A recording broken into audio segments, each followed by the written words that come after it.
What's up guys, Kyle here. Now, due to the nature of this phone, the OnePlus 3, and it having good specs, but in terms of actual features is very nil, I decided to do a mini review for this phone. Alright, now I'm going to start this review off in a type of pros and cons type of review, kind of like I did for the Moto X Pure Edition.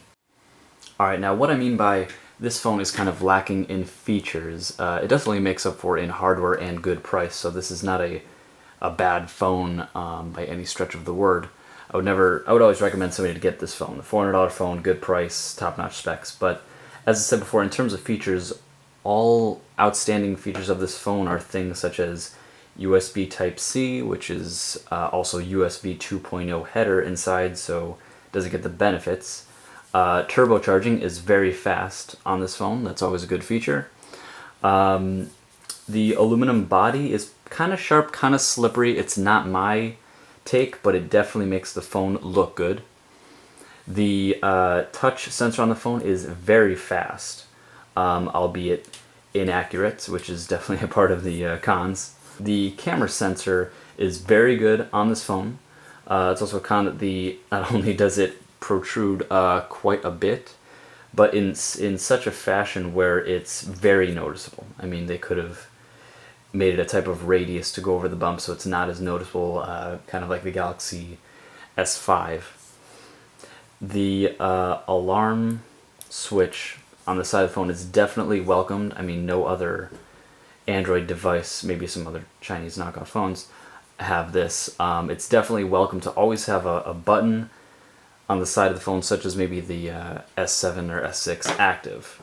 Alright, in terms of the speaker quality, it may not look much. 6 holes on the bottom here and bottom firing, which is definitely a con. I mean, it's mono. I would have preferred some form of stereo or front facing, but the speaker is actually very loud to the point where it actually comes out appearing as if it's bad quality.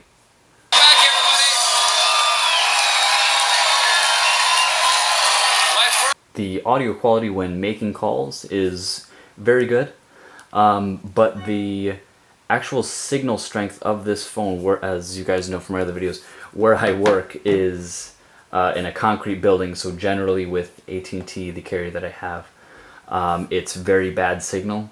I can tell if a phone has a really good signal because I may get 2 bars during my daily routine of what I do. And if a phone has bad signal, it can go as low as no signal, maybe a bar if I hold up the phone. But on this phone, I tried it in SIM slot 1. I know it doesn't make a difference because it has to do with the bands. But I would get no signal all day. I would have to hold the phone up in the air to get a bar. So be wary of that when you're considering this phone. The signal strength, I would say, is less than, say, the iPhone 6. I would compare that as a stronger signal quality. In my other review, I went over battery life on this phone. As I called it, on par with the Galaxy S7. It's good, not great. But all the other features make this a pretty darn good phone. Fine battery life, but the screen is really good. It's a very attractive phone. It has a couple unique features, not so much. I always strive for a phone that has something unique about it, such as waterproofing or things of that nature, and this kind of has none. I mean, the switch on the side is kind of copying off of iPhone, I guess. The fingerprint sensor is very fast, but that's on par with other things such as Nexus devices. So all in all, this price of this phone, I'd say, is good for now. OnePlus keeps doing this. The OnePlus 1, the OnePlus 2, it had on par features, but nothing unique. Good internals, which completely goes against their motto of never settle.